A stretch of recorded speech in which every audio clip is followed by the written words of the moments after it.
Good morning, good afternoon, good evening, ladies and gentlemen joining us from all over the world. My name is Tatiana Gereissati, and I am the coordinator of Sectoral Studies and Qualitative Methods at Cetic.br at the Brazilian Network Information Center, NIC.br. I would like to welcome you all to today's webinar on Smart Sustainable Cities and Frontier Technologies in Latin America, organized by the ITU and NIC.br. This event will be held in English with simultaneous interpretation into Spanish and Portuguese. So please note that there is an interpretation icon at the bottom of your screen, so kindly select the language of your preference by clicking on the icon. I see many participants connected, and I look forward to our discussion today. Frontier technologies have enabled cities to reimagine the way they manage urban complexities and infrastructure, from enhancing cities' responsiveness, optimizing energy efficiency, to improving access to public services mediated by digital technologies. With proper guidance, frontier technologies can make cities smarter and more sustainable and provide the opportunities for leapfrogging, accelerating the global progress towards the new urban agenda and the achievement of the Sustainable Development Goals. So today's webinar will explore the best practices of smart sustainable city in implementing frontier technologies in Latin America. Throughout the discussion, we will also pay close attention to the importance of measurement for policymaking, as well as the challenges for measuring smart cities and the role of standards for measuring and facilitating smart sustainable cities in local contexts. So finally, I'm pleased to announce that this webinar will also mark the launch of the NIC.br Sectoral Studies Publication on the theme of smart cities, which will be made available in Portuguese at the Cetic.br website. So we are privileged to have with us today the CEO of the Brazilian Network Information Center, Mr. Dominican, and the Director of the Standardization Bureau of the ITU, Dr. Cetic.br. So without further ado, I would like to invite Mr. Dominican, CEO of the Brazilian Network Information Center, for his opening remarks. Demi, thank you very much indeed for your presence. You have the floor. Thank you very much, Tatiana, for the invitation. And it's an honor to be here. I will deliver my speech in Portuguese, taking advantage of the translation. So, é uma honra e prazer estar nesse webinar. It's a great honor to be here participating at this webinar together with the ITU and NIC.br. NIC.br has been performing several actions in statistics and others. And Cetic.br has a specific group with ITU where we share different discussion tables. Tatiana and Alexandra are very active in that role.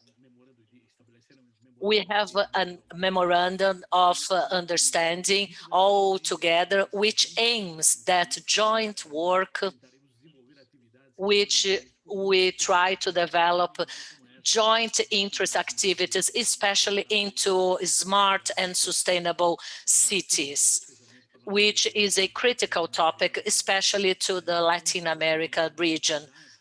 Once we talk about smart cities or any information regarding internet, we know that indicators and measurement is key to take some political measurements. So without indicators, without figures, it's very difficult to balance future actions.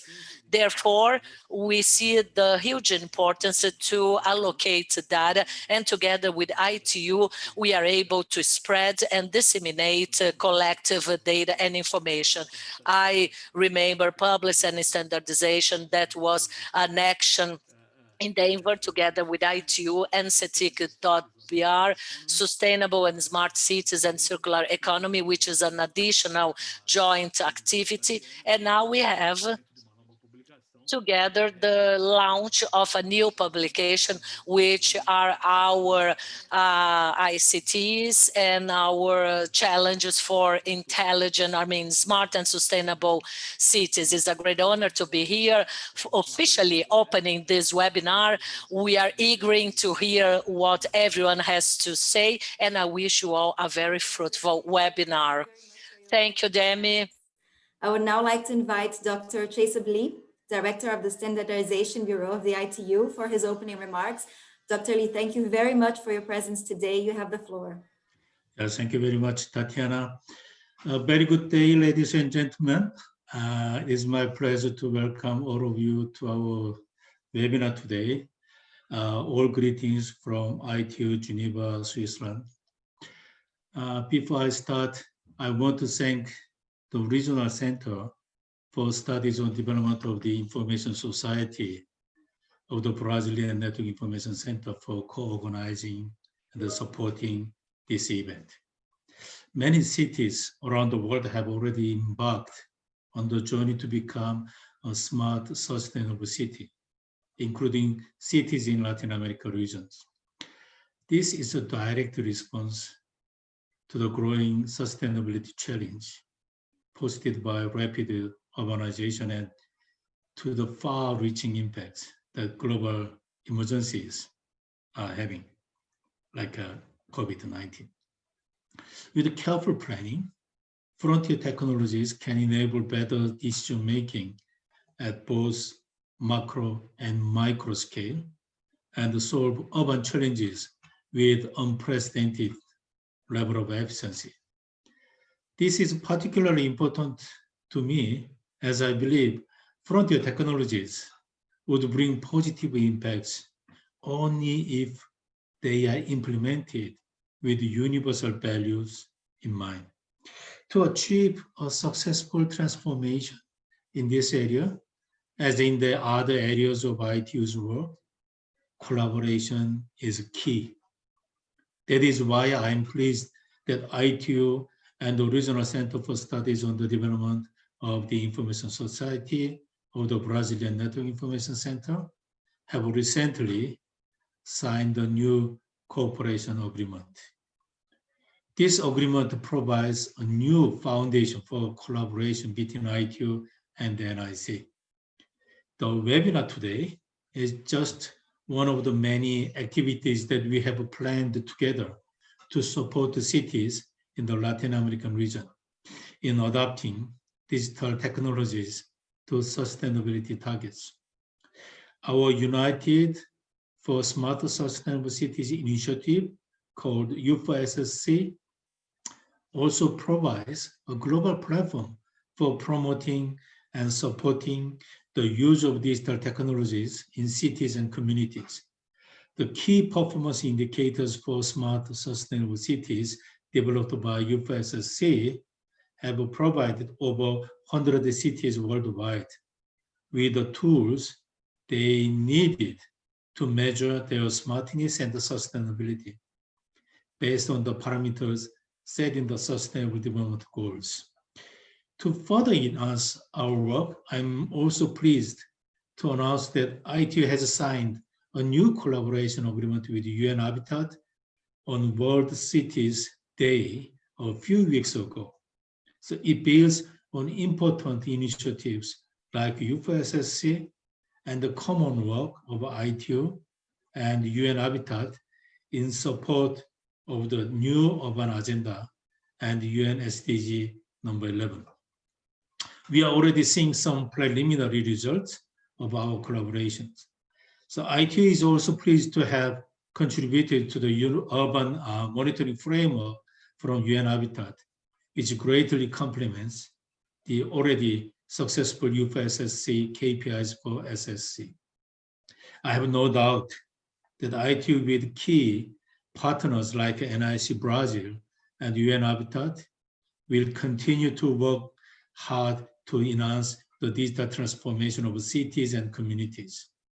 Together, we will provide cities and communities in the Latin American region with even more effective tools to measure sustainability progress and to develop relevant policy based on actual data. So in today's webinar, we are joined by a group of esteemed representatives from the Latin American region. I want to express my sincerest appreciation to all of our speakers for joining us and sharing valuable insights here in this webinar. We have a busy schedule ahead, so without further delay, I will give the floor to the moderator of our session. Thank you very much.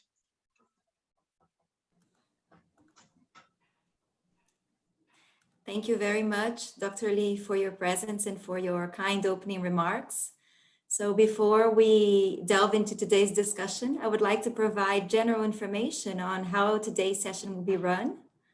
Please note that all presentations will be made available on the website of the event after this forum. The floor will be open for questions from participants after all presentations have been delivered during the question and answer session. Participants are welcome to submit their questions through the question and answer box in Portuguese, English, or Spanish. Please indicate the name of the panelist to whom the question is addressed, followed by the question. So now, without further ado, I would like to invite our moderator, Ms. Cristina Buetti, Study Group Counselor of the International Telecommunication Union, to initiate the session. Thank you very much, Cristina, for undertaking this role. You have the floor. Thank you very much, Tatiana.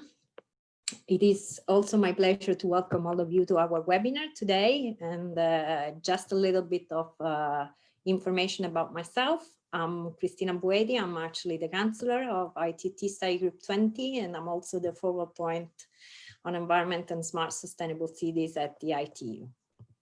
In today's session, we will be discussing the important role of frontier technologies in sustainable development from the perspective of smart sustainable cities in Latin America. And we are really very fortunate to have an excellent lineup of speakers from the Latin American region who will be sharing their experiences with smart sustainable cities with us.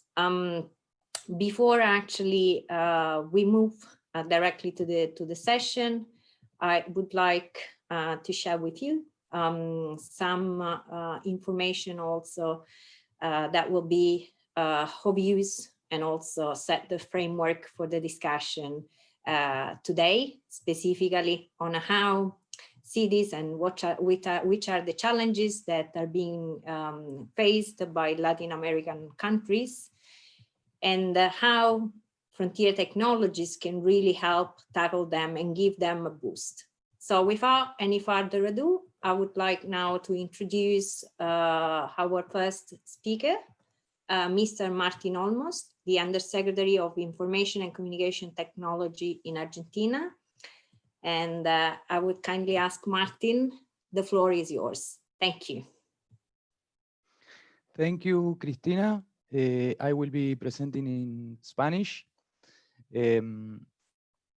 Bueno, en primer lugar, me gustaría agradecer. First of all, I would like to thank you all for the invitation and for organizing this event. I would like to thank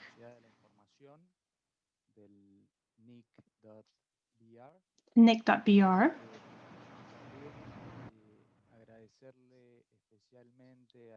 And also Engineer Héctor Garril, Vice President of the 20 Commission for Studies about Internet of Things and Smart Cities. He's really involved with ITU, in Argentina, with universities,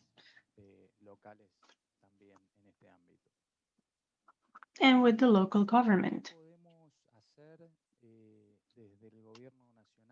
Well, what can we do from a national perspective, I mean, from Argentina, to promote the development of smart cities, of sustainable cities in our country?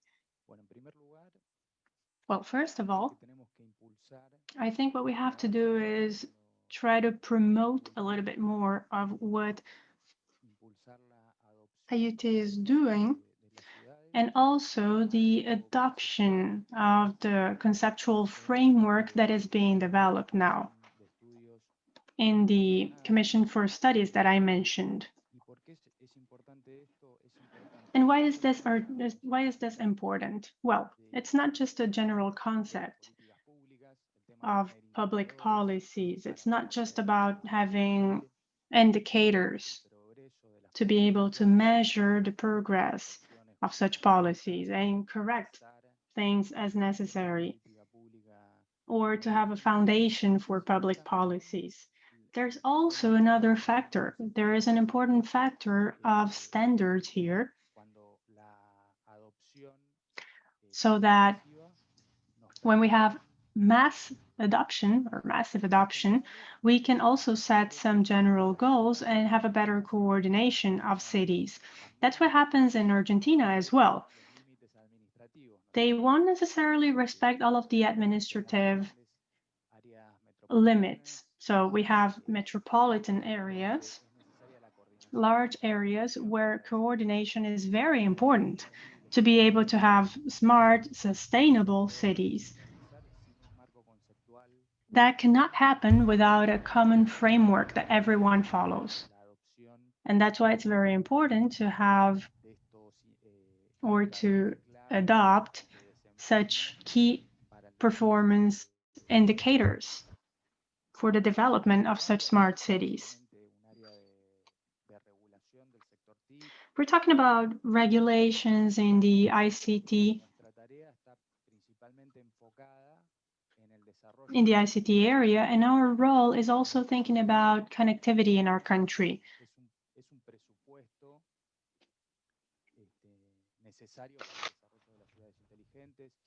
This is an important thing for the development of smart cities, and it is one of the 3 categories that are within the conceptual framework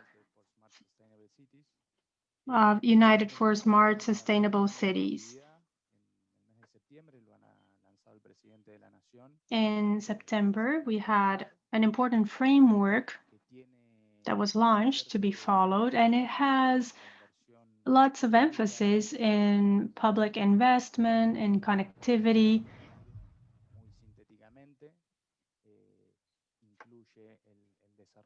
It involves the development of a satellite for the Ka band connectivity, which is going to go specifically to remote areas where it's very difficult to have other types of connectivity. We're also looking at reinforcing the optic fiber networks,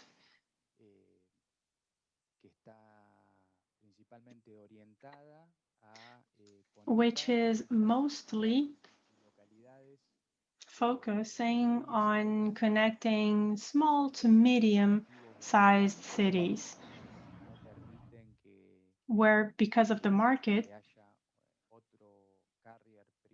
we cannot have other private carriers, or maybe there is just one and there is no other competitor. We also have to think about reinforcing the National Center for Data.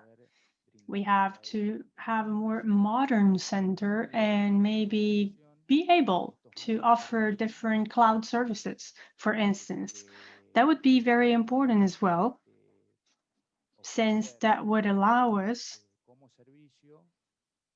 to offer that as a service and to get to many cities that cannot have their own infrastructure. We would have better storage space, we would have better computing capabilities, so they can have these frontier technologies, such as artificial intelligence, for instance. So they would be able to have all that as a service in association with the federal government. And finally, we're going to have open digital television as well, which is something that is already ongoing. But our plan is not just focusing on public investment, it also involves other things. Regulation matters and also planning matters. In terms of regulation, we have to think about making it easier to have a better connectivity infrastructure.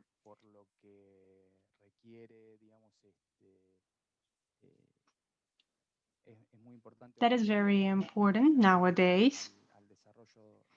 And also, if we think about the future, about 5G, about you see the 5th generation, because that's going to require a good density of coverage. So we're going to have to implement a better infrastructure to do that. And in that regard, what we have to do is update our regulations to make it much easier to have the right infrastructure for the times that we're living now. I would also add that we have to do this in association with local and regional governments, because as you can see, as you have noticed, every city is now in that journey. Every city has noticed how important it is to have this kind of structure. Nowadays, local governments in Argentina, they're very important. They have some autonomy, and that's what we notice. They want this. Connectivity is, of course, a public service, a federal government service, but it is also very important to have local cities thinking about that, to be able to implement that faster. And also we have to think about the whole spectrum. As we know, for the development of intelligent or smart cities, connected with the development of 5G, and thinking about that promise of improving the amount or the number of devices and getting to 1 million devices per square kilometer, for instance, which is very important for the machine-to-machine connections, such a great component of smart cities, etc., etc. So to do all that, we have to work together and we have to think about a broad spectrum of things so that we have enough for the development of such technologies. And we are now working with a multi-year plan. So we're going to have better prediction in terms of availability of the spectrum. And it's not just a simple spectrum. We're also advancing very rapidly in other regards. We're going to have a public consultation soon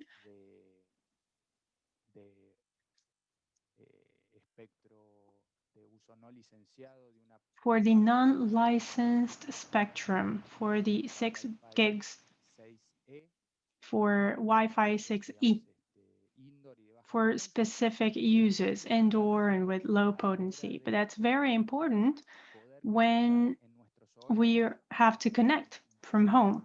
So that's going to be a very important component for smart cities as well.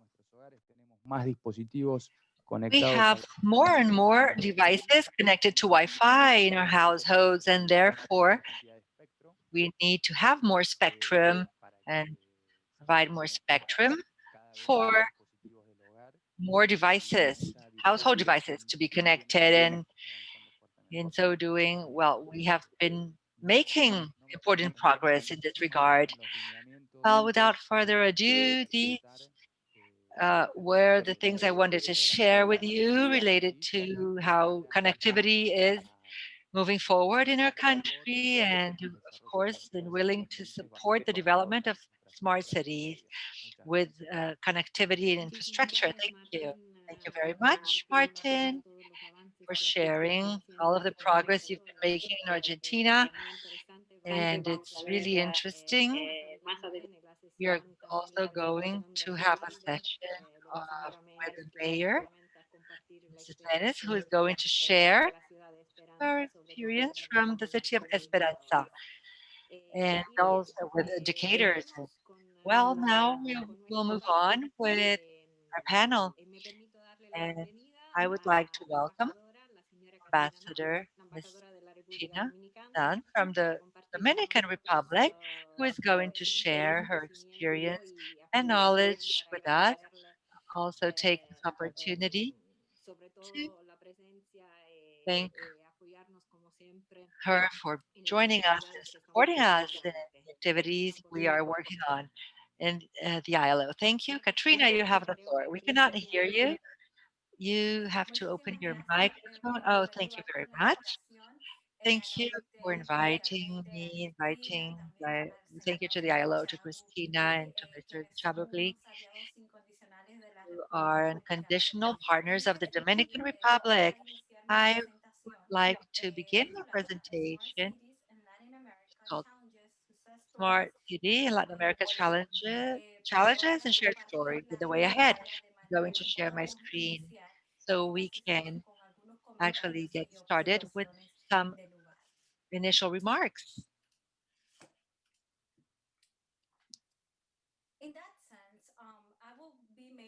presentation in English for the interpreters to know.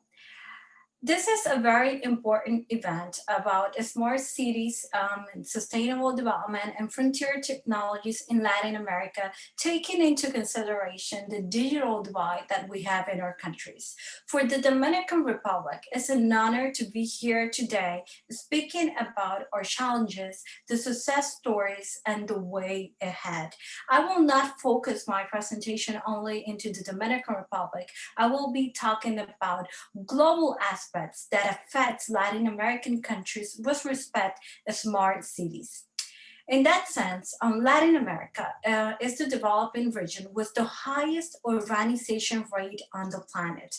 According to the United Nations, this trend indicates that by 2050, 90% of its population will live in cities. This represents a challenge for the states, given our economic and social vulnerabilities, immense urban agglomerations, poverty, crime and insecurity, pollution and traffic and congestions. Next slide, please. In recent years, the spread of the concept of a smart city has led many of our Latin American policymakers to believe that the challenges of our cities can be solved simply by applying technology. Indeed, the latest technological applications will be essential for our social progress, but deployment of technology along those that not provide the solution to the aforementioned challenges facing Latin American metropolis. Next, please. Obviously, there are non-technological reasons standing in the way and preventing our Latin American cities from finally making it to the top 50 of smart cities that the Institute of Management Development, in collaboration with the Singapore University for Technology, publishes every year. Actually, just a handful of our Latin American cities, such as Medellin, Bogota, Buenos Aires, or Santiago, have managed to make it to the top 100 of the list. This comes to a proof that our cities are lagging behind the rest of the world when it comes to becoming smarter and more livable. In a region, we have only come to believe that a smart city is simply one that tracks via performance indicators the management of municipal services. This is unfortunately a very narrow view. Today, the concept of smart cities encompasses much more than simply local city management. It also includes quality of life, resilience, efficiency, and even happiness and fresh air. Luckily, the Latin American region is presented with a great opportunity due to the popularity and thirst for knowledge within our policymakers and general population at large about smart cities.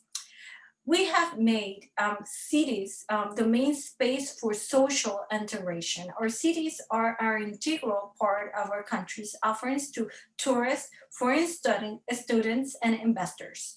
Rich history can be found as a way to blend with modernity and newer ways of doing business, studying, and working. So the question is, how can we span beyond the public services management approach to a smart cities to a more comprehensive vision for the future of our communities? To do this, we must look at 5 categories that are indispensable for the construction of a well-rounded smart city, namely smart government, smart environment, smart economy, smart mobility, and public transport, and smart citizenry. In the coming slides, I will show you some success stories in the smart city construction efforts in Latin America, and we will be addressing these issues. The first category, smart government, refers to the delivery of electronic services as well as the measures and policies that facilitate transparency and citizen participation in its decision-making. A regional example is the initiative of paperless government in Mexico. This is a series of legal instruments enabled by the government of Mexico, such as the interoperability and open data scheme of the Federal Public Administration, the Advanced Electronic Signature Law, and automated management control system that make it possible to build a paperless government.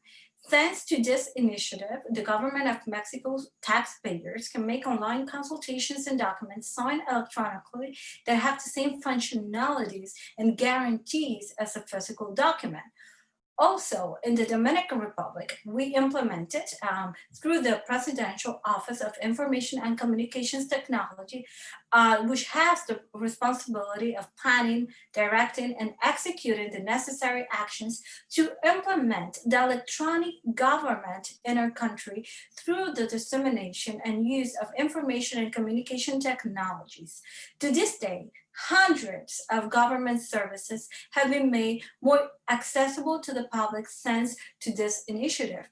Also, we have deployed Wi-Fi points in the Dominican Republic in order to give and to promote universal access to all of our citizens. We have been working within the government to deploy a fiber optic to also work in reducing the digital divide in the rural areas in the Dominican Republic. One innovation that we have had with the pandemic is education. And through education, we have used the internet, the television, and also other non-traditional medias to give classes to the students that cannot go to the school because of the pandemic. So here we have seen how the government have been innovative, have use the technology in order to build more education and in order to give more access to those communities that cannot have them. So this is one of the main challenges that we are facing today, and how we are making a good public-private alliance in order to address and tackle this issue. On the other hand, talking about a smart environment, we have to mention the case of Brazil. A smart environment is based on reducing environmental impact and energy efficiency measures. The region has had the paradox of having the largest green reservoirs on the planet and simultaneously suffering high doses of pollution in megacities. A good regional example of environmental care and management is the selective garbage collection system in Brazil. It was implemented by this municipality in the Sao Paulo region as a definite strategy to collect garbage. Instead of the municipality going door to door, citizens had to take it to specific collection points. These collection centers had sensors to indicate when they were full, and then the municipal services began to collect them. On another hand, when it comes to smart economy, the difference between and within our countries are pronounced. And we have seen this with the COVID-19 pandemic. One of the biggest problems in our economies is that productivity is based on low wages and heavily reliant on remittances, tourism, and raw material export. It is difficult to find examples of business innovation at the citywide level. One good example of services exports diversification in the region is the expansion of high-end services industry in the Dominican Republic. The government has made sustained efforts over the last 20 years to attract employee, environment, and community-friendly foreign investment to the city of Santo Domingo. Take, for example, the outsourcing solutions company Olmos, which employs over 3,000 Dominicans and is one of the world's leading providers of global management outsourcing solutions. Olmos offers medical care, free child care, healthy meals cafeterias, collective transport solutions, and even mental health counseling and care. Moreover, flexible and nighttime work shifts are available to help employees achieve work-life balance and contribute with the reduction of traffic during peak hours. Now, we will have the next category, that is smart mobility and public transport, that has become one of the main problems of Latin America megacities due to insufficient infrastructure and public transport system, which is something that the Dominican Republic has to work on. A good example of efficient public transport will be the management that has made the city of Medellin, Colombia, and its smart mobility system using video cameras, sensor traffic lights, and boost routes real-time communications that can monitor traffic and offer drivers the best routes. Instead of relying on foreign big tech companies, the Medellin government has developed a native system for traffic networking that could be used as a better practice model in other Latin American countries.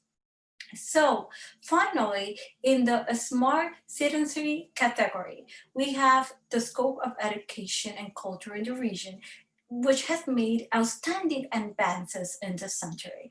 Let's take, for example, Buenos Aires, Mexico, as some of the most important cultural hotspots, without undermining other Latin American countries, of course. Young entrepreneurs mingle with legacy cultural outlets like museums and theaters with a vibrant nightlife, live music, public libraries, and historical city tours. These two cities have embraced and exposed some of the richest aspects of our culture. But big challenges, however, remain in the region to build smart cities. 22 million people still lack access to electricity, according to the Inter-American Development Bank. COVID-19 has set back poverty reduction efforts back to 2004 levels. And we have seen also with the COVID-19 how our business have suffered because they are not part of the digital economy that the world needs today.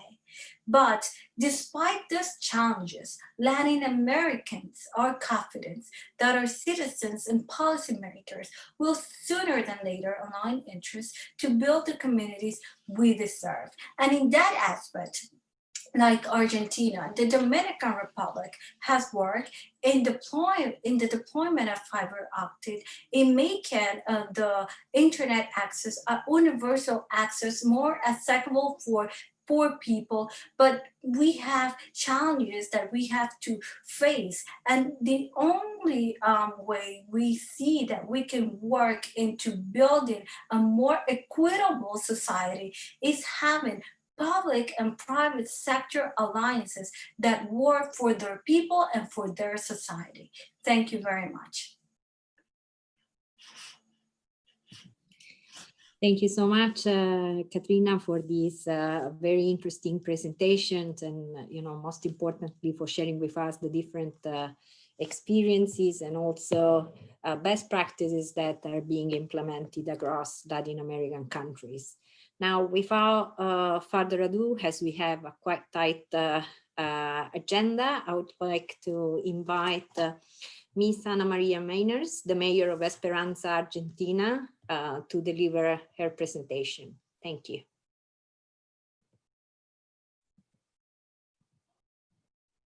Señora Meiners.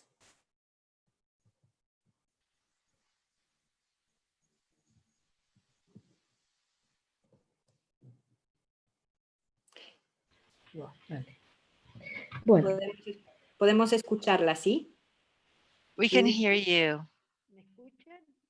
Can you hear me now? Yes, we can hear you loud and clear, and we can also see you. Welcome. Thank you. Glad to be here. Well, I would like to talk about some of the concepts that have been mentioned before, but I'm going to focus more specifically on our experiences and what we have been doing in regards to municipal management over the 13 years we've been in office. And from day one, we were convinced that as part of our public policy, we should do the following. We should have transparency, capacity building, strengthening of institutions, civil society participation, public, private, and academic partnership. And these pillars seek to promote full integration of different stakeholders. And in this context, I should say that we have found over the years technology has played an important role, which is even more so today with the pandemic. And we are working to strengthen our objectives and to meet the SDGs for human settlements to be inclusive and sustainable. As you can see, we have been working strongly on these concepts and moving forward and have made progress as a smart city. Smart city can address its issues and improve quality of life for its citizens.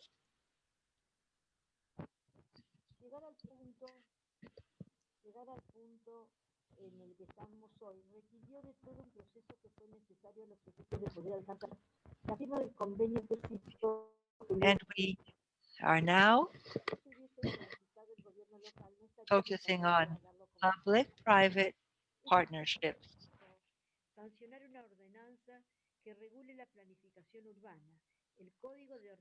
Urban planning is key and is now part of what we all do. We have to consider how the soil is going to be used, corresponding areas. So first, we have to set the guidelines for this territory to apply public policies in the urban areas, and then we have to create the regulatory framework with transparency and civil society participation. And the Court of Accounts also plays a key role when it comes to reforming the former ordinance, accounting ordinance of 1982, looking at our financial management, looking at the city as an integrated system, and also looking at independent audits by the end of every administration to promote transparency under the Social Economic Committee oversight, and should also have a permanent committee to look at the social progress of the city, looking at also promoting knowledge about the city and generating data as well as using it. We have also followed investments in technology for hardware and software, permanent training to our personnel. And this is also a key point for us. We have to see that there was a complement here to this.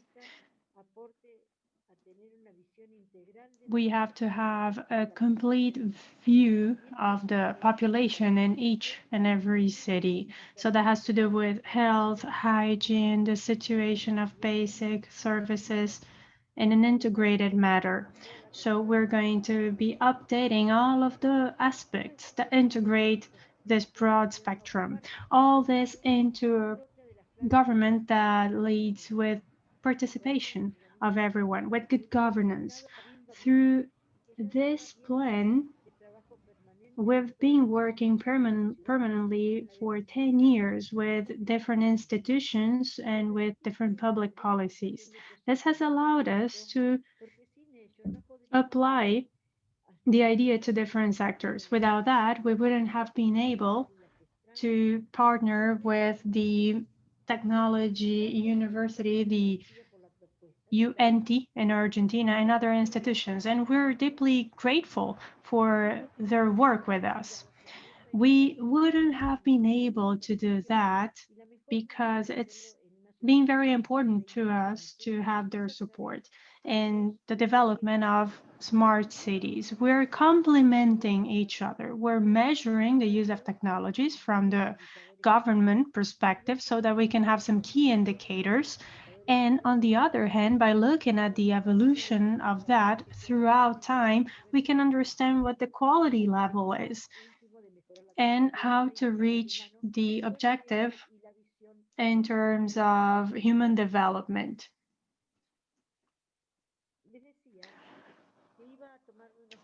Also, I just wanted to take a few minutes to explain how technology is involved in this. Here, we have to look at two different things. In the first hand,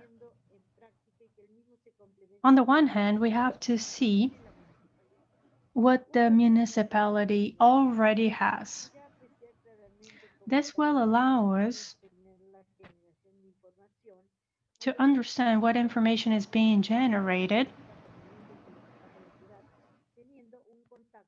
in terms of the city. And from then on, we can also generate a complement of data in an organized manner. We have invested in the development of an optic fiber network that allows us to have over 40 kilometers in our network. This way, we're better prepared for the future. Also, ever since 2014, we implemented a connection to the ARSAT shelter that was done at the time of Christina Kirchner's former president mandate. And this allowed us to have a basic infrastructure of around 40 kilometers and so many megabytes with little cost. Thanks to that, we were able to also have better management through different technical devices that are available nowadays. Today, we can have different safety programs, monitoring hubs, I would say, were integrated to the 911 service, civil defense. That also works for urban and rural schools, for instance. So we're guaranteeing that they have good safety, that they have good access to internet, especially during the pandemic that has proven to be extremely important.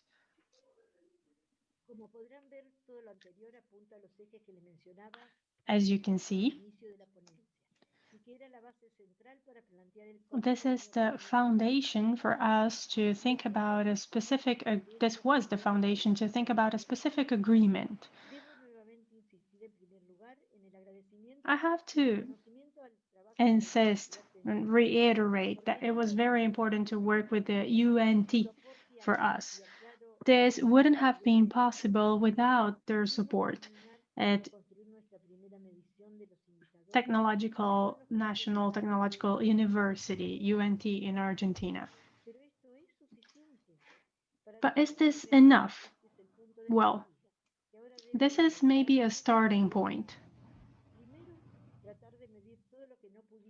We still have to measure many things to see how they evolve.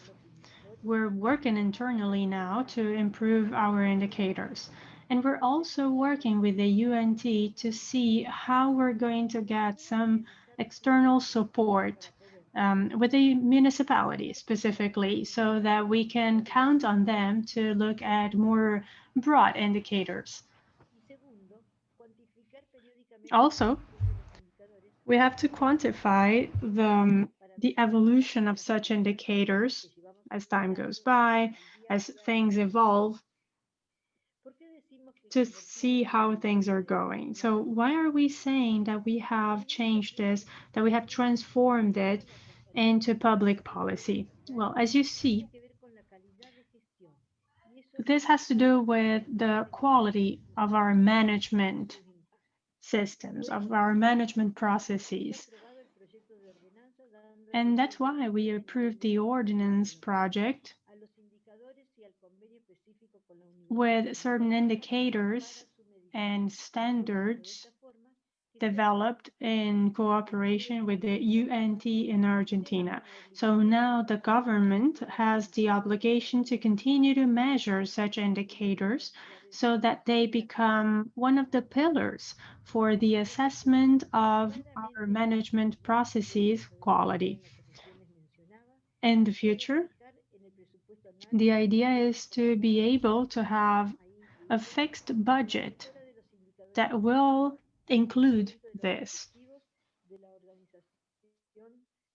We also have to look at the sustainable development goals, and they should also be included in this. We are sure that with the help of all these players, the players with whom we've been working so far, we will be able to have great results in the future. Well, I just wanted to also mention the publication of our indicators, and also thank you. Thank you very much for the opportunity.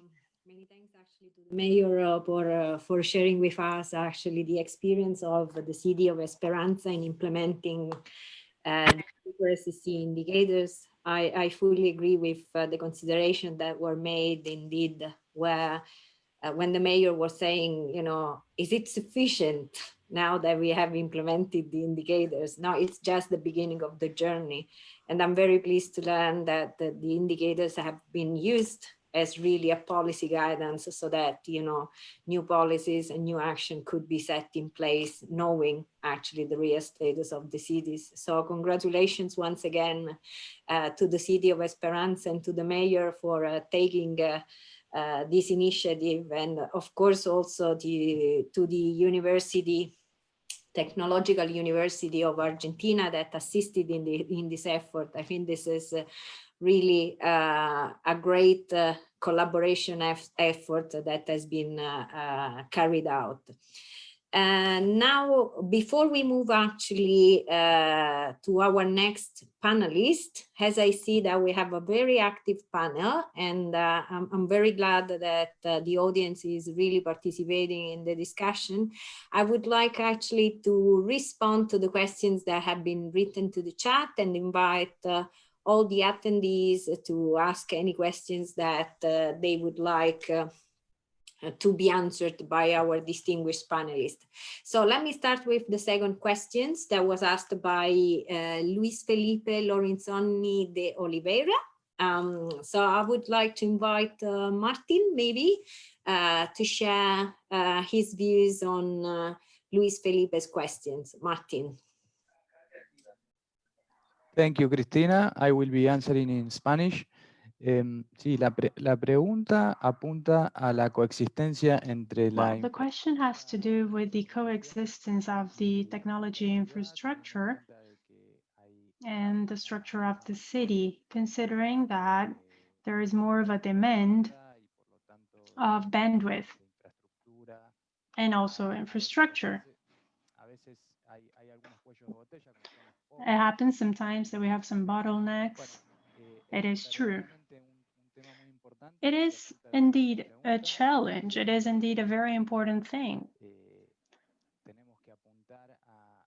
I believe that what we have to do is try to have an efficient use of the infrastructure and continue to invest so that we can share the existing infrastructures whenever or wherever it is possible. I believe local governments should be aware of this, of limitations sometimes, and they should collaborate. In the case of Ana Maria, for instance, you see, it is nice to see how they started to cooperate in terms of developing such infrastructure for many people so that we can have as many operators using that as possible. And whenever it's not possible, whenever we have to invest, I think everyone should also, I would say, chip in. I think everyone should also cooperate.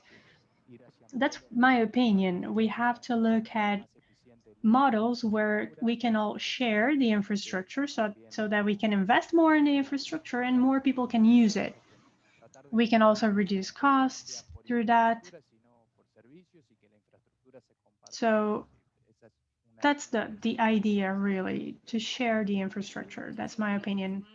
Thank you. Thank you, Martin. Maybe someone else, some other speaker wants to add to that? Please let me know. Well, if no other speaker wants to add to that, I will then share a little bit of my opinion about the first question that we received. I'm going to read it in English. Of Latin America with European countries in the field of yearly budget. We have not touched yet upon on the issue of financing. However, I can share that certainly there are certain countries from Latin America that they have established cooperation agreements with European countries, and therefore in their, as part of their action plans, there are activities that are being carried out yearly, and there is also a possibility for universities or for SMEs to join. We are also aware that the European Commission has a specific project framework which allows for the development and participation of projects between Latin America and European countries. And that is done at, regularly, actually yearly, there is a call for action. We are also aware that there are, financial institutions, whether there are, the World Bank or, the the ADB, the, American bank, that they, finance specific projects.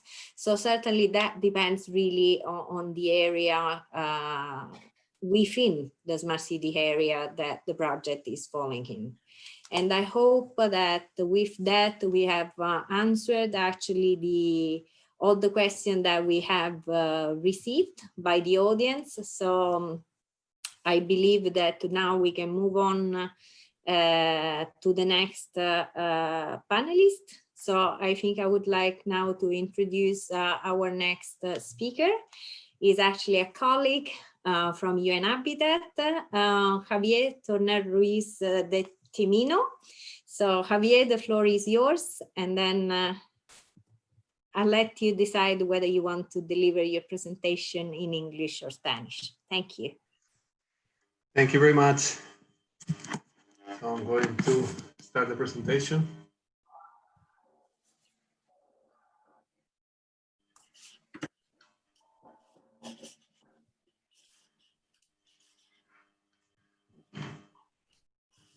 Can you see my screen? Yes, we can see your screen. Thank you very much. So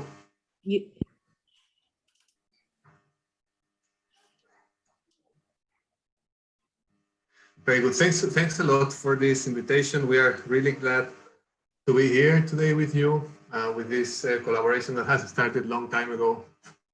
And one of the part of the presentation that we wanted to deliver here today was related to the work that, the joint work that our organizations have been doing, but specifically with some of the focus areas that UN Habitat has had during the last years. I would like to start, first of all, looking at the urbanization challenges.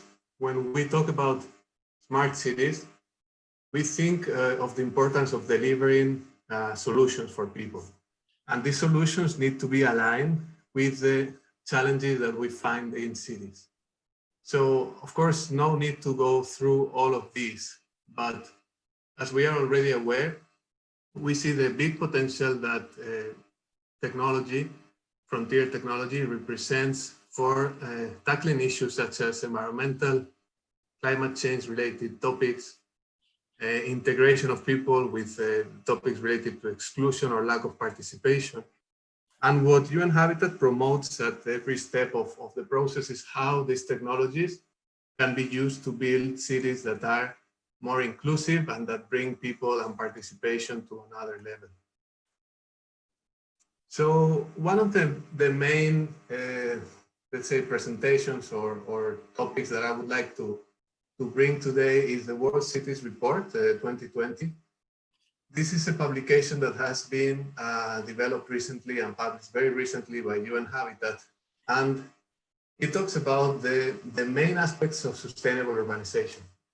And I would like to bring your attention to different policy considerations that have been raised as part of this report, where we see that the concern of data and the data protection related to empowerment of citizens, how to understand, how to manage, how to be owners of their own data, have been very important and raised as a very key point in the current World Cities report. There is also the relation between the ethical frameworks and the institutional arrangement for data collection, data sharing, and how this should be put in place. So as part of the broader discussion on smart cities, on frontier technologies, we see the importance not only of technology, but also of the institutional innovation and of the work that needs to happen behind the scenes of technology to be able to deliver these solutions in alignment with how our institutions work. And the last point that we wanted to raise in this World Cities report is that the use that our organization sees as the most relevant one is how technology can strengthen community engagement and citizen participation without displacing it, and how most of the examples of smart cities that we have identified, specifically in Latin America, have been successful when they focus on people and when they focus on people's solutions. Also, very briefly, related to the new urban agenda, we see that there are several areas where this document highlights the importance of the smart cities and also focusing on the citizen-centric approach and on the use of information and communication technologies. And what we see as trends, what we have seen, specifically in Latin America, but of course this is global, we see that there have been 3 waves so far, or what we classify with the different partners as 3 waves of smart cities. The first one related to the marketers or the quick initiators of smart cities, where solutions, usually closed solutions, were provided, designed, and then tried in cities. The second wave that was related to the delivery of digital services with platforms. And the third wave that is the city as a sharing platform, which is an integrator of the different technologies in mobility, in housing, in payment methods. So this is the third wave. And of course, we have to think and we have to see the trends for what is the next generation of smart cities. One of the publications that we like to highlight, it's a work that was done in collaboration with NESTA, with UNDP and Intel, and it's rethinking smart cities from the ground up. So this publication is quite strong in the way that it focuses on starting with technology. Sorry, that it focuses starting with the urban challenges and not with the technology. It focuses on the generation of evidence, the positive side of the awareness of the different working institutions to improve cities, and the role of citizen and stakeholder engagement. So these are the 4 points that through this publication appear as the relevant ones that we need to focus. And when we say that we are rethinking smart cities for this fourth era, we see some examples that I think for most of the people that work in this field worry us, because a smart city could look a lot the same as the cities that we see when we look through the window. It does not need to be a very sophisticated and technological physical appearance, but it is a structure that allows people to move, that allows people to interrelate with public spaces, with good housing options. And the technology is a layer that is on top of it to allow that the quality of residence improve. With UN Habitat and our strategic plan, we have identified the focus work on frontier technology, on the capacity building and how important it is to relate technologies as a way to empower and to create economic opportunities.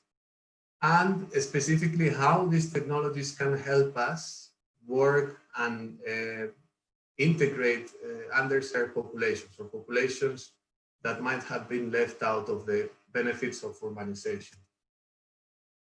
We, for this reason, have launched our UN Habitat flagship initiative. This is a coalition of different actors and partners, and it focuses on three main topics.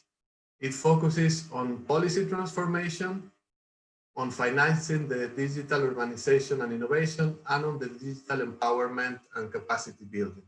So what we see is that with these three mainly soft elements, we try to build a program that can support local governments to move into digitalization, to improve the processes that they already have in place, but focusing on improving the quality of life of people.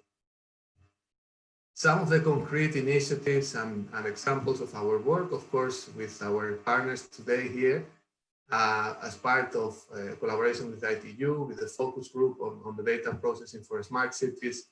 As it was mentioned already, part of the steering group of the United Smart Sustainable Cities, with all the work that has gone into the KPIs, and also the City Coalition for Digital Rights and the URAIA network. These are platforms that apply also in the Latin American context. As part of UN Habitat, we have seen the creation of capacity and tools for governments as a key focus area from our work. And in this sense, we have been developing tools, both digital tools, but also publications that talk about mixed reality, how mixed reality can be used for public participation, for the design of public space, tools related to public-private partnerships and how to finance innovation and smart city management. And then also strategic documents. This is an example that we did in Rwanda, but of course we are also working in our region, different regional offices to develop a process and to support cities with a specific process and steps on how this smart city methodology needs to be developed. Another very concrete examples, people-centered smart cities in practice is the use of block by block. The use of Minecraft, I'm sure that many of you who have kids will know about this tool.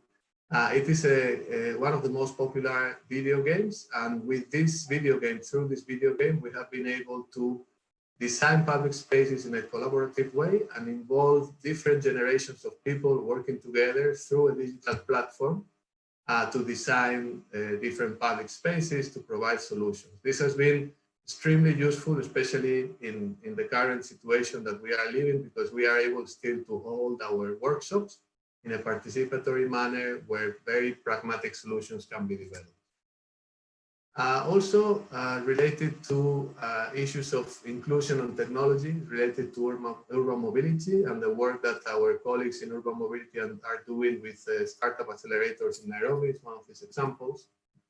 The specific use of technology, as we were mentioning before, for access in places where let's say there is no access, maybe informal areas. So related to how communities can also support the maintenance and the development of these technologies.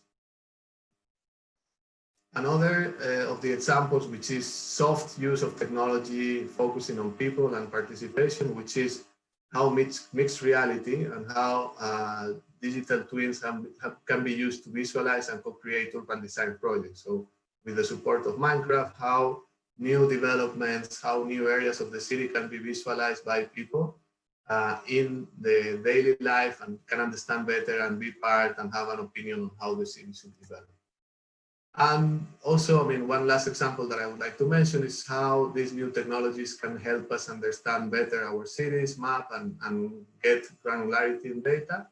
So in terms of understanding walkability in informal settlements, with the brain monitoring technology, partnering with different universities, this has been also a small but quite successful and interesting project that we developed on how stress is perceived in informal areas based on the use of new technologies. So this is the presentation. Thank you very much. And it's a pleasure to be here with you. Thank you. Thank you so much, Javier, for this very interesting presentation. I think that we have learned a lot from all the great activities that are being carried out by UN Habitat, and well, definitely, as we mentioned at the very beginning, certainly at ITU, we are very excited to be partner, especially after that the MOU has been signed between ITU and UN Habitat just a few weeks ago. So I'm sure that there will be many activities in the next few years that will be done together. I see that on the chat there are several questions, and I'd like to take the opportunity actually to thank the audience for being so active. So before we move to the next speaker, I would like to ask if it is possible, Martin, as it seems that you received another question. So let me ask you to respond to the question that was made by Jasmine. Can you elaborate more about the framework you discussed? Was it a framework that was produced solely to promote smart cities? Does it discuss aspects that are not necessarily about the connectivity, but also about smart environment mobility? Yes, I will answer in Spanish. Sí, me refería al Yes, marco. I was talking about the conceptual framework that was created by the UN20 group, and particularly, well, United Sustainable Smart Cities Initiative, with all they have done in regards to KPIs, development KPIs.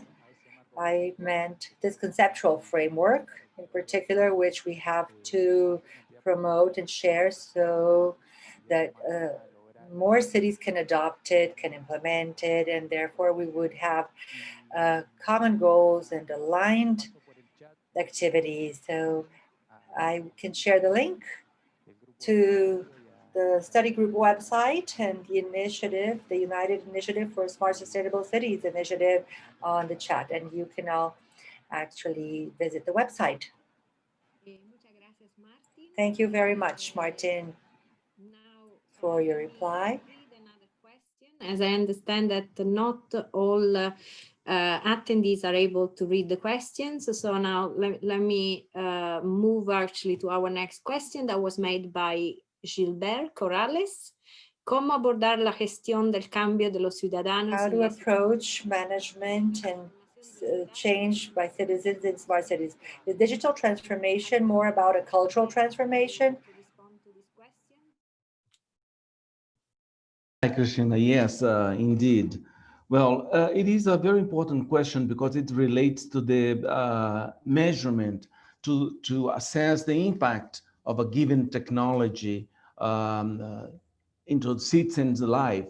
So yeah, in Brazil and in many countries in Latin America, we are currently carrying out household surveys so that we can measure how citizens are adopting technology, including public services provided by local government. So I think that it is very important that countries adopt internationally agreed frameworks to measure and to produce ICT statistics. Thank you so much for actually for sharing your views and for your comments, and I hope that that also respond to the questions. Now I would like to move to our next panelist. So I would like immediately to ask you, Alexander, if you can deliver your presentation.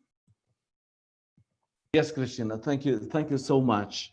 And again, congratulations to ITU for organizing this webinar. It is indeed very important that we are discussing how to measure such a complex concept of smart cities. I will share my screen so that I can just introduce some concepts. Oops.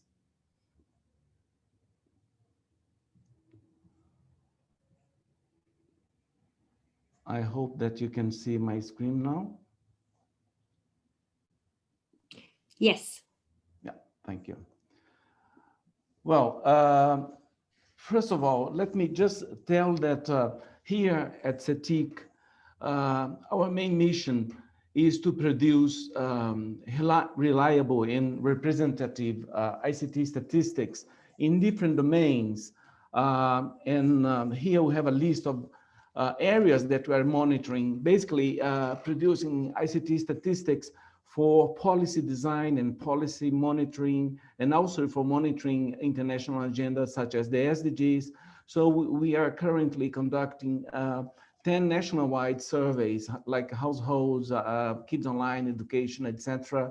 And we do have a specific survey on measuring how local government are delivering services to citizens.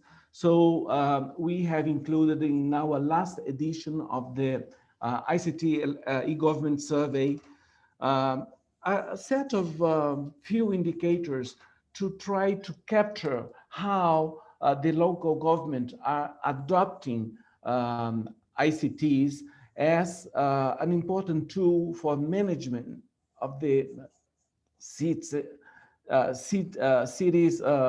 public services and assets, So it is also important to mention that all those surveys are based on international agreed frameworks. In case of ITU, the core of indicators, that is related to smart cities is one topic of our great interest. And in the publication that we're launching today, we will see that we have one chapter that relates how here in Brazil we are adopting the ITU core set of indicators for measuring smart cities. But let me just mention that we do have data gaps in terms of having relevant statistics for policymaking. And you know that not only business and citizens, but also governments are very rapidly adopting digital technologies. And we have, as this adoption increases, also increases the data gaps because the demand for policy data increases. And ICT is a very important driver in the implementation of smart cities. And on this list of areas that, for those areas that we are lacking data, we have smart and sustainable cities. And it is very important, the work done by ITU in the first area that will allow us to close this gap, which relates to measurement frameworks and tools. So the concepts, definitions, and the dimensions, and the set of indicators that we are going to use in order to measure the development of smart cities, I really believe that ITU plays a very strategic role in defining those definitions and frameworks. And here is what I have mentioned, that it is with a very great joy that we are launching this publication today, along with this ITU webinar. This publication is the first step that we took in order to raise awareness on all the challenge that we have in terms of how to measure smart cities. As I said, in chapter 3, we have a chapter on the Brazilian experience in extending the proposed set of indicators by ITU to be applied in Brazil. And the message is very clear in the whole publication. Measuring smart cities is a challenge because the local context really matters a lot. It is very difficult that we have one size fits all solution in terms of measurement framework. But this publication will highlight the fact that a minimum group of ICT indicators is really needed in terms of to the policy makers at the local government can see the challenge, the gaps, the impact, as our colleague has asked, how to measure the cultural change and adoption by citizens. So this publication is one very first step in terms of raising awareness in terms of the need of measurement. And Cristina, with this, I really thank you for this initiative. And I hope that you can download the publication and enjoy all these thoughts that we put in this publication in terms of challenge. So thank you very much. Thank you so much, Alexander. And I would like actually to invite all attendees to download this publication. Personally, I was very honored to have been invited actually to write the prologue, and I did it with great pleasure. This publication contains lots of useful information and practical cases. So this is really, there is a lot to learn from what it is written, and I encourage all of you actually to download it. I would like now to ask a question, maybe one of the questions that is being asked actually in the chat, and see whether there are any of the panelists that they would like to respond. So we received a question from Lara Schiavi. How it's possible to reconcile smart cities with the protection of personal data of citizens? So I'd like to ask if any of the panelists would like to respond to this question.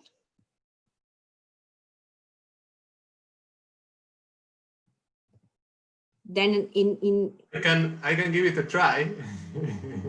Very good, Javier. Please. So I think, I mean, this issue of data and data protection with the smart cities, it's quite a complicated one, no?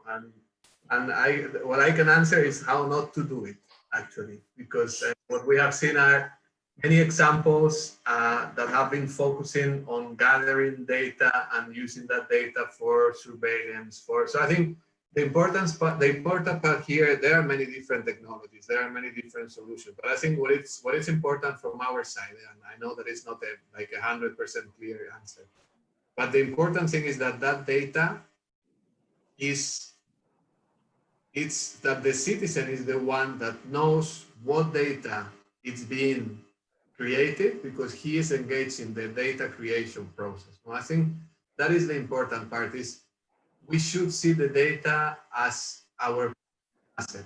And by seeing data as our personal asset, that we are in control of that data, that we are the ones producing, managing, and sharing that data, this is when we become empowered and when we understand what is in the game.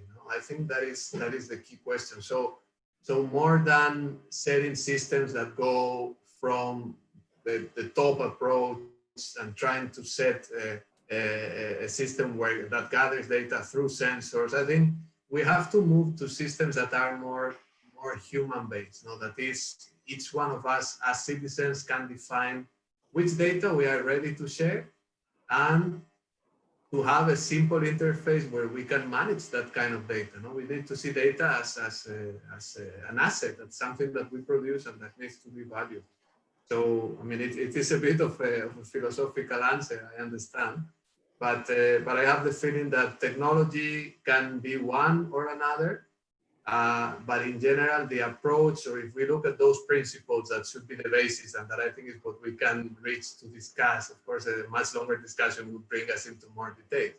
But what we can discuss in today's conversation is that when we set those principles, we need to make sure that the citizens are the ones that own and that understand the data that they are producing and that is being collected. And if they understand the data, and if they are part of the systems and part of the let's say design of solutions that are being created, then we are moving into the right direction. Thanks.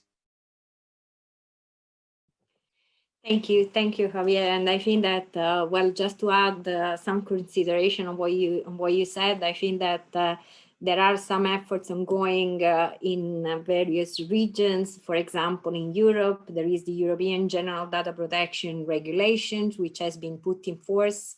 I think that is an example. There is also an ongoing discussion on the need actually to have what it is called privacy by design in place. And, you know, even at the standardization level, for example, within ITUT Study Group 20, you know, the development of standards, especially those that are related to IoT security, it is always balanced with the need to respect privacy, especially for citizens.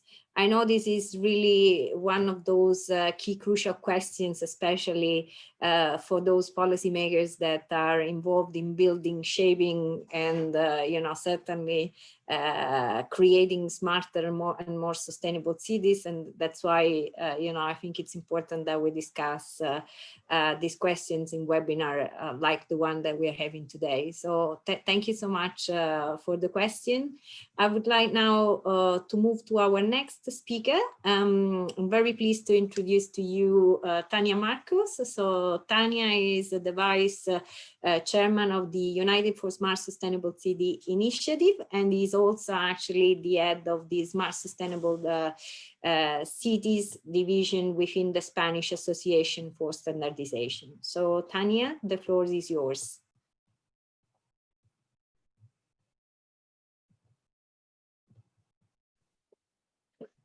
Thank you very much, Cristina. I'm going to share my screen and my presentation will be in Spanish. Muchas gracias por esta invitación a presentar la... Thank you for the invitation.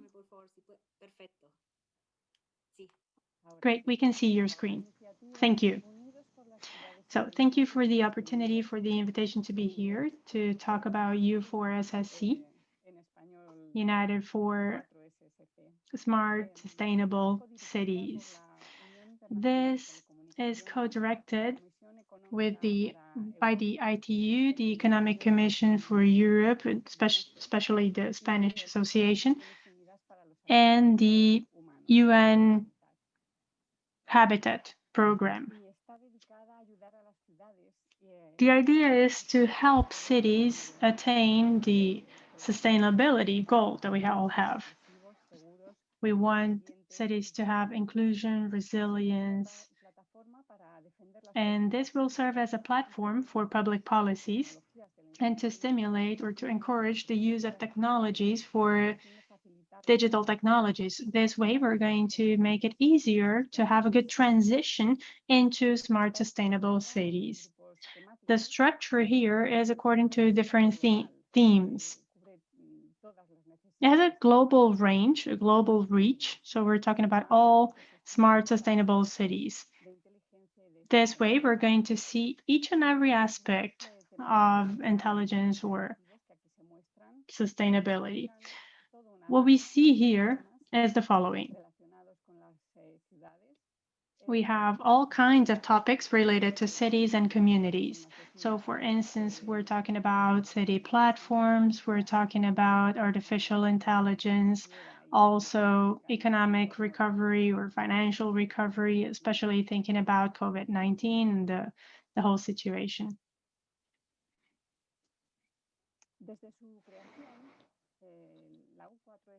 Since it's been created, U4SSC has published a series of tools that are very useful, also in a very friendly format, especially comparing to what we usually see.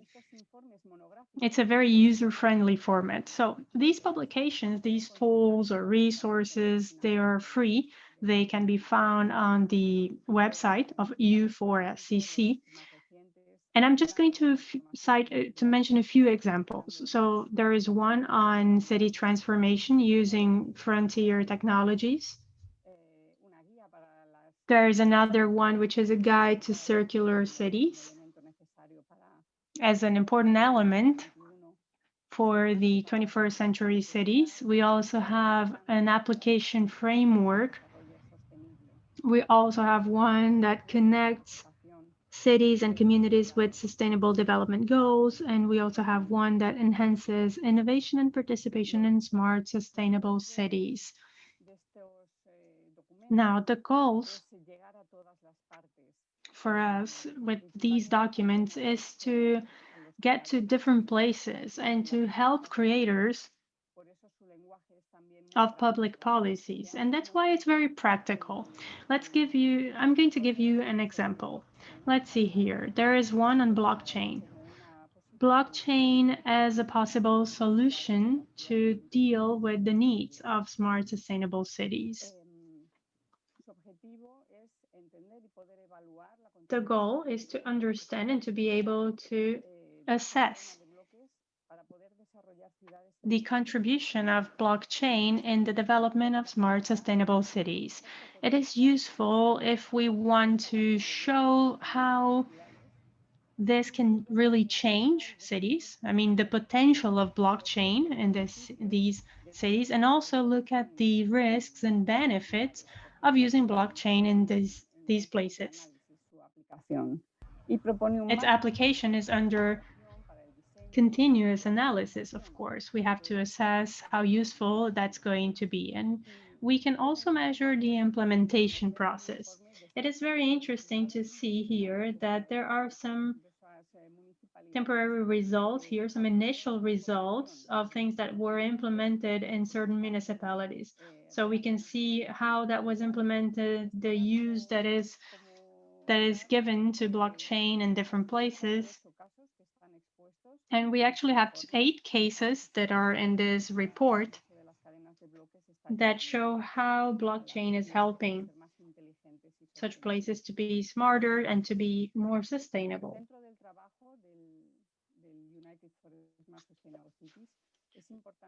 Within this initiative of U4SSC, it is important to talk about the approach to improve the measurement. It has to be measurable so that we can report to the authorities later how that's getting better or not. So thanks to those indicators, those KPIs, we're going to be able to see the evolution. Here in Spanish, we call it IFR, which is a KPI. KPI is a key performance indicator, as you all know. So we have some specific KPIs that are international for this initiative, the U4SSC, for smart, sustainable cities. We are talking about different needs, different aspects in terms of smart and sustainability. We can see this way, we can measure how much digital technologies and other types of technologies are improving the development of smart, sustainable cities. And we can also see a self-assessment system, I would say, so that each and every city is able to understand how well they're doing in terms of their journey. That's very important as well, that is connected to their ability to adapt. So using such KPIs that are based on international recommendations of the ITU, using such standards, each city can know how well they're doing. Within all this, within this framework, in the U4SSC, there are certain chapters, there are certain dimensions in these regulations that will allow cities to have some methodology in terms of how to acquire data, and also some useful information overall about the KPIs, about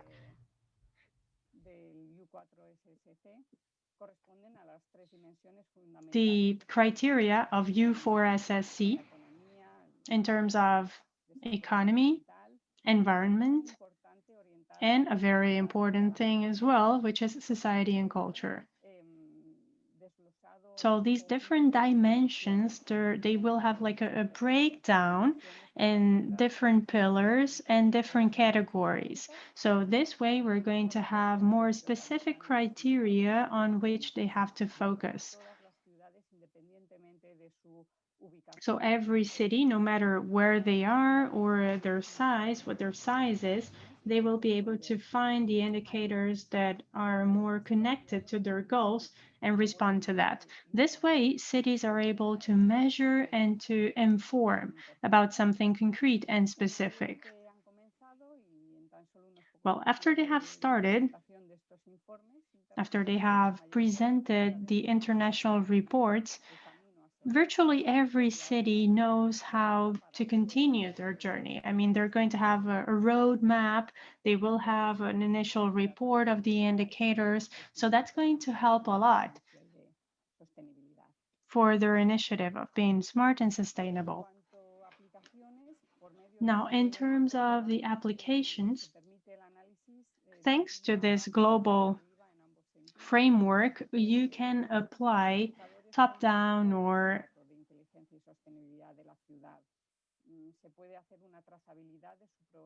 bottom-up. It really depends on what is necessary. And it is also possible to assess trends in the long term.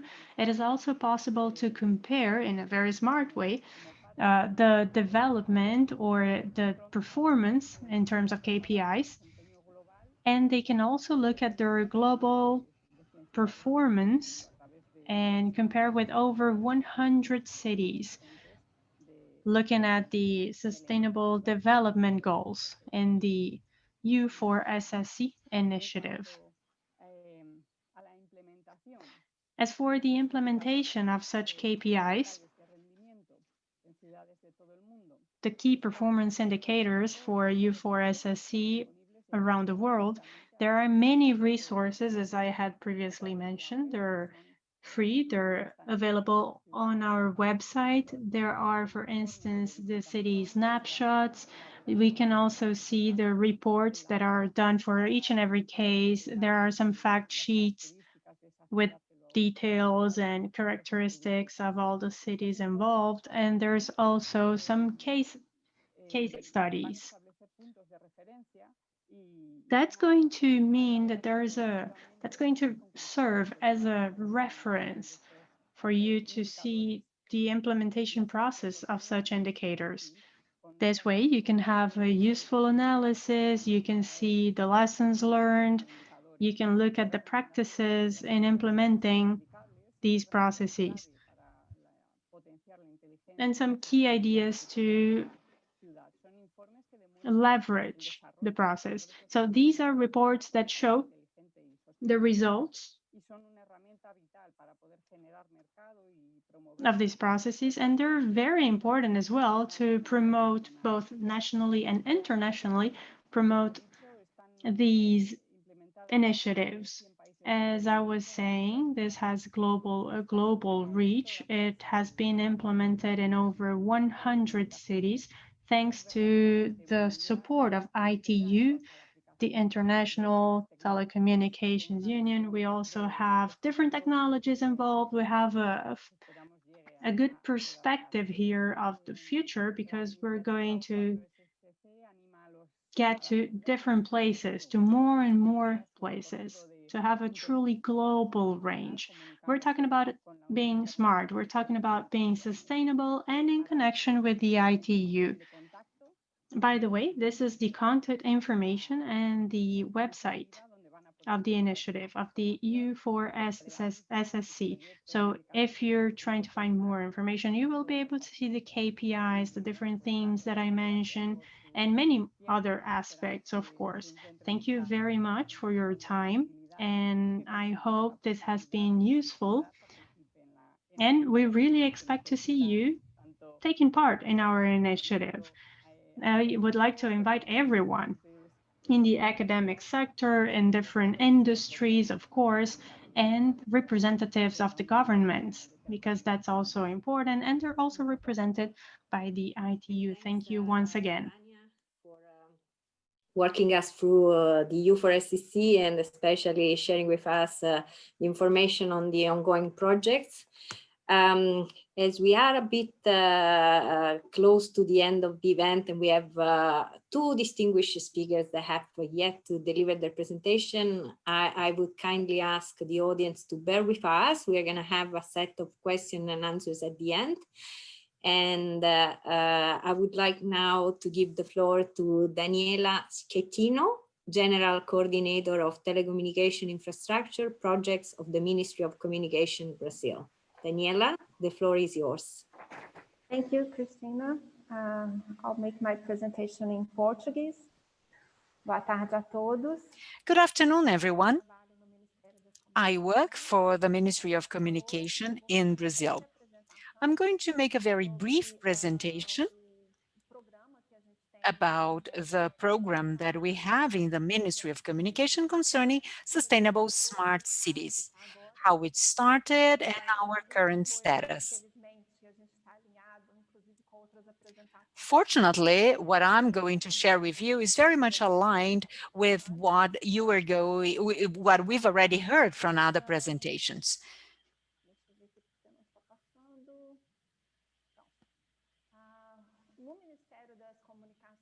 In the Ministry of Communication, our programs related to cities, the first direct actions for digital cities was in 2012. The program consists on the implementation of optic fiber digital networks, interconnecting different governmental agencies and also offering public space internet access, like hotspots. So we want to offer telecom infrastructure to provide connectivity in cities of the country where we didn't used to have that infrastructure. And there are 176 fully implemented cities, and we want to reach 190 cities shortly.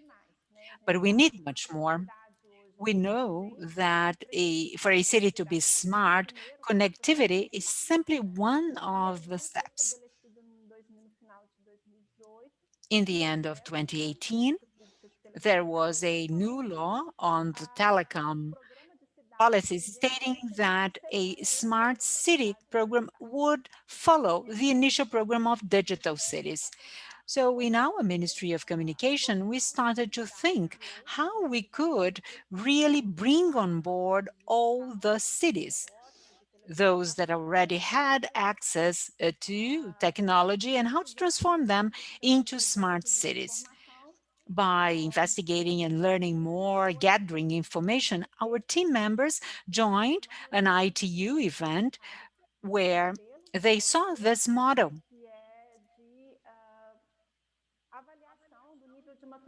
where we can see the level of maturity of cities, very similar to what Tanya has just shared with us. There are three main verticals, so environmental, social, and economic pillars. Within each of these vectors, there are different levels where you can score the cities. So before launching policies or hiring solutions for smart cities in Brazil, we really have to understand how these cities are, what is the level of development they are currently found, and what kind of action would be required from the government. So by studying the model, which is a very good model, we've realized that we still needed some adjustment to the Brazilian reality. The Ministry of Communication closed a partnership with CTI Renato Asher, which was part of the development of the publication that Alexandre has just shared with you. So we developed an assessment system to understand what the right indicators would be to really come to a status of our situation. In this system of assessment of smart cities, we've been building a web-based platform. So cities will access the platform, provide data and documents so that we can gather information. The system is being developed together with this national education network and CTI Renato Asher, which is a team of researchers. This is going to help us collect data from the different cities, combining and cross-checking them with economic data we have in our databases already. And then we are going to be able to score the different cities in terms of level of maturity. This is just a representation of what we've done. We've already at the test stage. We have maintained the 3 different pillars, as you can see, but we have added 2 more levels. There were 5 levels, so levels 3 to 7. Now we have 2 different levels of adhesion or compliance and engagement, which is something really important in Brazil because there are many cities where there is no communication infrastructure whatsoever. Sometimes they don't even know what would be available. And this is why we think a first stage of adhesion to these systems would be important, and then engagement. We are going to gather data, so-called secondary data. We already are going to combine that with existing data on different elements. And by analyzing everything, we will know what is the current status of each city, coming to a final diagnosis. Out of the total of proposed KPIs, there were 80, which were applied to analyze all the different levels of the city. What has been implemented, what can be improved, what's the next step that a city would have to take to get to the following level of the scale of levels of smart, sustainable cities, and the possible actions that would take them there. These KPIs will include then smart, sustainable cities in Brazil, considering all the different contexts and take into consideration the differences among all cities. There are cities where there are 3 million inhabitants. There are other municipalities where there are just, 3,000, 5,000 people. So we have over 5,000 cities and municipalities in Brazil with huge difference. And it applies to communication, infrastructure, education. All the actions are important to help us move the cities towards more smart, sustainable structures. But to do that, we have to get to know them better. But through innovative technology, we are sure that these cities will be able to progress, evolve, and this is going to make economy stronger, will bring new possibilities of job and revenue generation, etc. The KPIs have been presented in details in the publication that Alexandre has shown you, especially chapter 3, and I'd like to greet Erico and his team who were instrumental in this work. We have also launched the so-called Chambers of Cities 4.0. It is part of the national system of ICTs coordinated now by industry, agriculture, health, tourism, and smart cities. This is a system that is being discussed in this Chamber of Cities 4.0, which is a forum, really, where we have different work groups discussing solutions for cities in all these realms that I mentioned. We've been discussing connectivity in cities and public policies. How can we do that?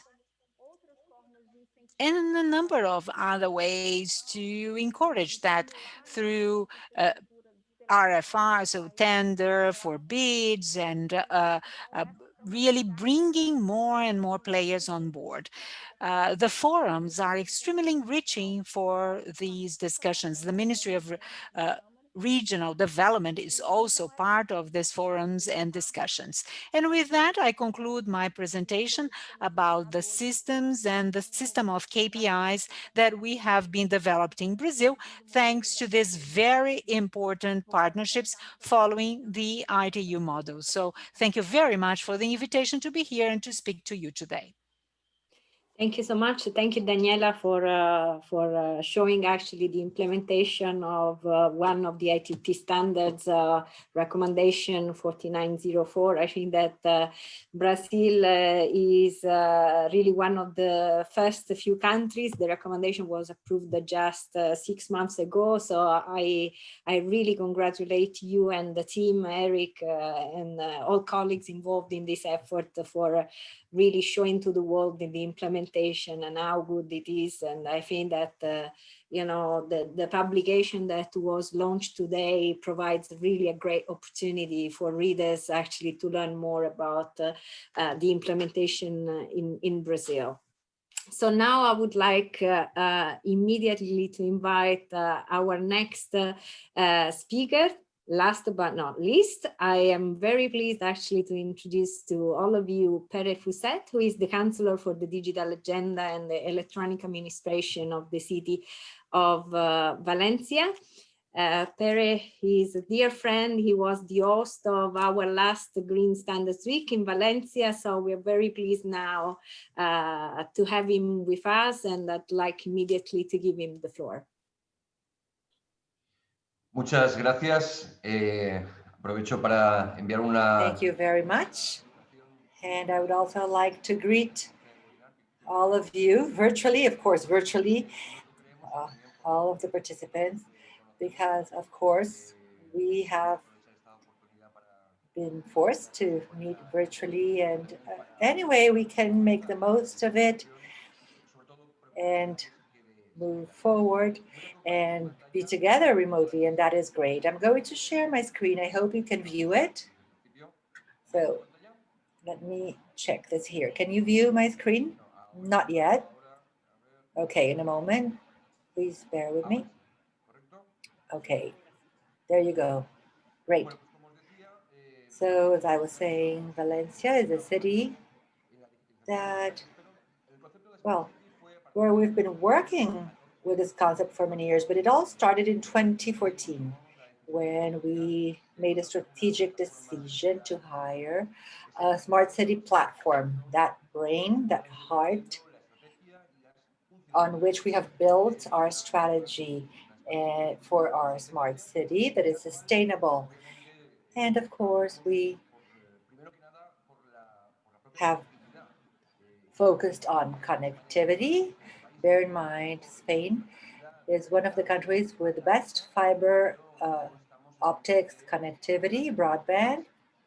And of course, there are failures, despite the fact that it's excellent quality. I think 5% of the population do not have optimal connectivity, so to speak. And we're still working on that. And smart cities also, well, require changes, and on top of which you can build and provide valuable solution to citizens, which we call smart elements. And we will also be digging more into them, such as the intelligent platform, the IT system, and open portals, and another strength of the intelligent city, the smart city office that was set up 2 years ago, is the actually cross-cutting interaction with the other areas so that we can advise them, support them whenever, well, yes, they wish to go digital. So we have the contracts, the bids, and which we manage to be able to introduce smart provisions, and we act as a cross-cutting service to the city. We want to, of course, focus on the contracts that are related to things such as landscaping and garbage picking. So we have, of course, this ICT support that we provide in all of these areas. And we also provide intelligent solutions, smart solutions, as we will see, and to government authorities, the municipal level in Valencia or other areas. And of course, we also provide support to the research innovation ecosystem we have in our city. A smart city is also a city that works as a network with other cities, and we want to build solutions, ICT solutions that are robust with all of these initiatives in the network that we have engaged in. We know, for instance, UNE, and here are some other examples. In fact, we've been one of the first cities to actually comply with these or adopt these KPIs, which are so interesting and which we've heard about earlier. We're among the first 3 cities that obtained the double certification from U4 CST and also ISO 37120 for sustainable cities, because these indicators, which, well, today have become so important, will be key for the future, especially when it comes to measuring the progress we've been making and the how we've been implementing the SDGs. And we also work with the intelligent, the smart cities network in Spain, the SGSN, the Spanish Network for Sustainable Development, and UNE, and also, of course, we want to work as a network in order to produce collective intelligence that can be harnessed by as many agents or stakeholders as possible. And we believe we can learn very much from all of these networks and all of these stakeholders. I'd like to share some examples with you. I won't go over the concepts that have been described earlier, but there are other areas that can also be integrated. Once you have the open data portal where we provide the city's data set and with full transparency, you have the information that can be reused by other institutions, by the academy, by enterprises to promote knowledge, studies about the city. Other key elements here and for most cities is the municipal GIS, the Geographic Information System that is used by over 68 services with 350 layers of information and more than 600,000 georeferenced items in the city. This geoportal is important for efficient administration internally and externally, since it is also used by citizens.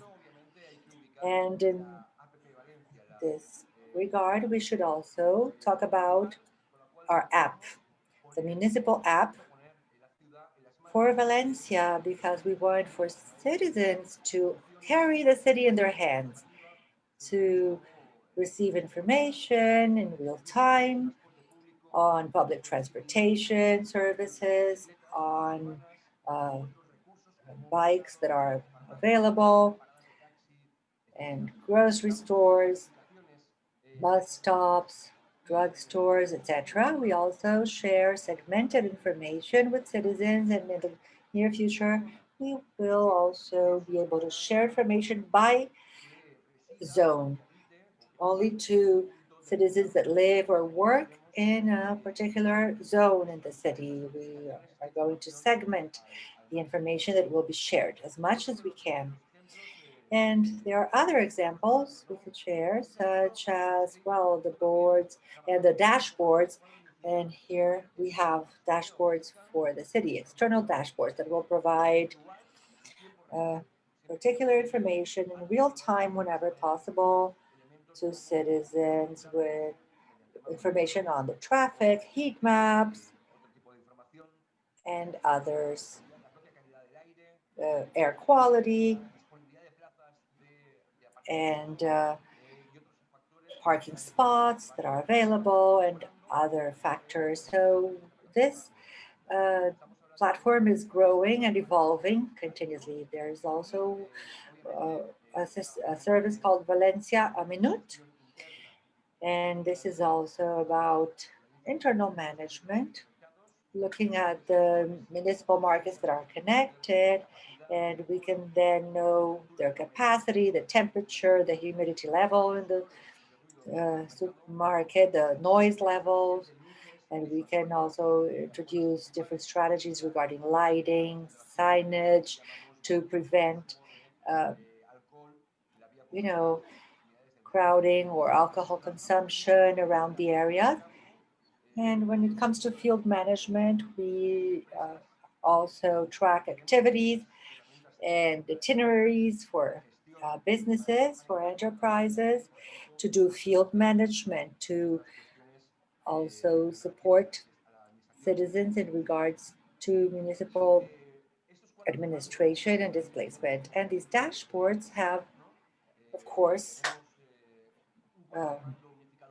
their internal component. We have the unified municipal dashboard, and we can do a geographic analysis and see, well, over 200 KPIs that are used to measure whether we are achieving our goals in the key areas where we're acting. And there's one dashboard for economic management to look at the budget, if we're actually also meeting our goals there, looking at the accounts payable, also very important for SMEs.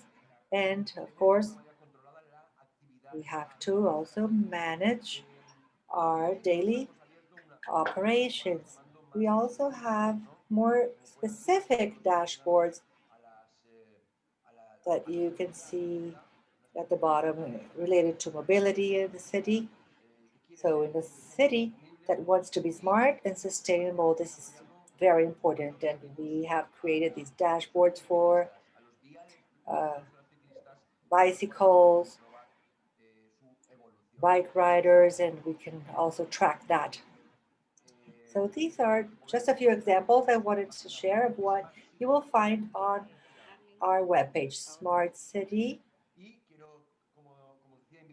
And I'd like to invite you to visit our webpage and learn more about the projects we've been running. So we have projects for containers, recycling, smart parking, and among others. I'll be glad to entertain your questions, and I hope you will visit our website.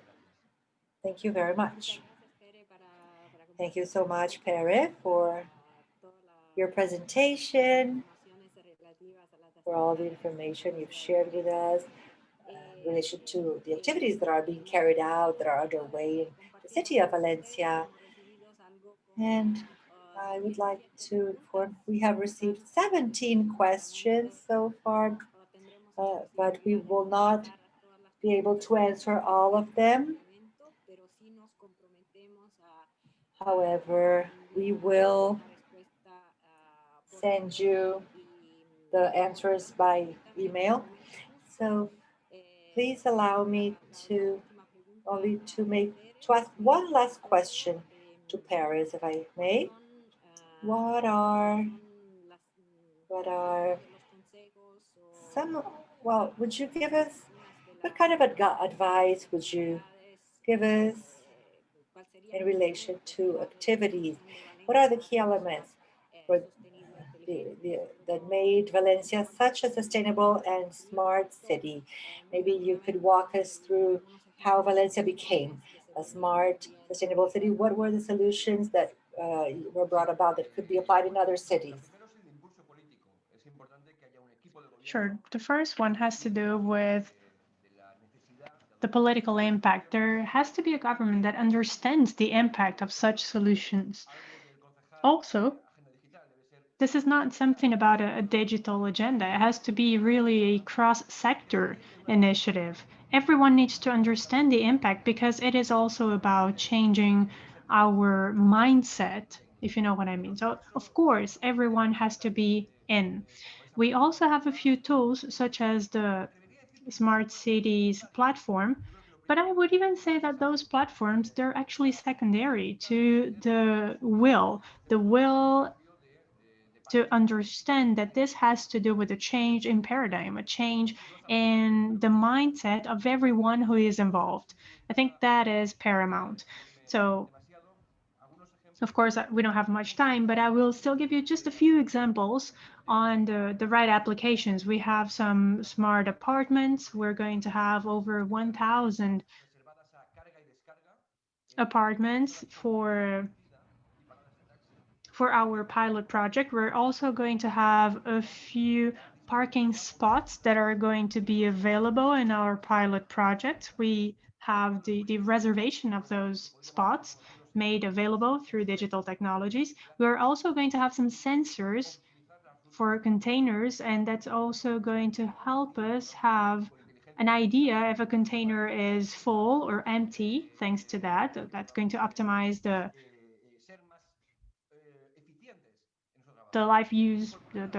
life cycle of vegetables, of food, etc. Also, something that has to do with residue management. Right now, we're also implementing sensors in cleaning devices in the city or cleaning spots in the city to see if they're following the right criteria for cleaning according to the systems that we have in the cities. So this way, we can see if the third-party companies that were contracted to do that, that were hired to do that, are following the established aspects that the municipality told them to follow. So these are just a few examples of the ongoing projects that we have. So again, as I was saying, the idea is to have this huge platform in the city where we can have different people working together, but above all, we need to have everyone involved, willing to do that. Thank you very much, Pere. And there is one more question here that we have received. How?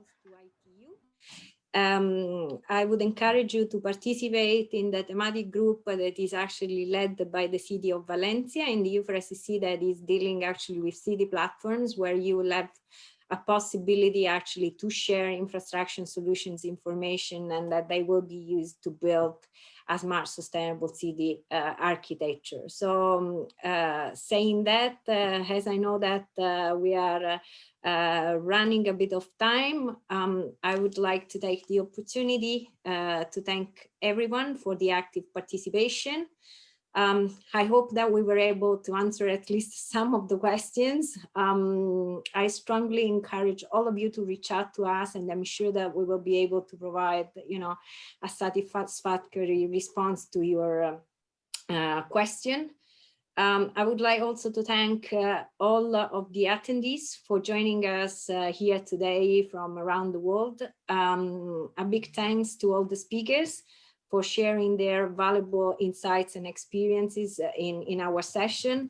I believe that we have demonstrated that there is a great potential for frontier technologies in enhancing sustainability and resilience in Latin American cities.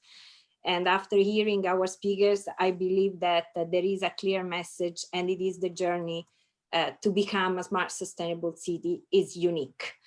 This is clear. There is no one size fits all, and is completely different from a city to another cities.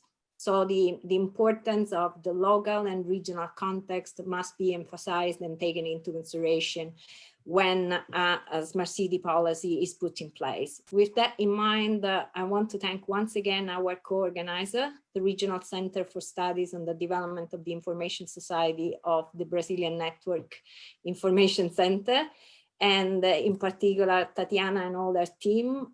It has been really a great team effort. I'd like also to take the opportunity to thank all my ITU colleagues that helped to make this event successful. I think today we had over 170 participants, and this is certainly one of the activities that we plan to develop together with NIC Brazil in order to support the Latin American region as part of the mandate that ITU has. We really are very grateful to all of you for your participation. We hope that you will join us in future events. And with that, I would like to close this event. And once again, thank you all. Thank you.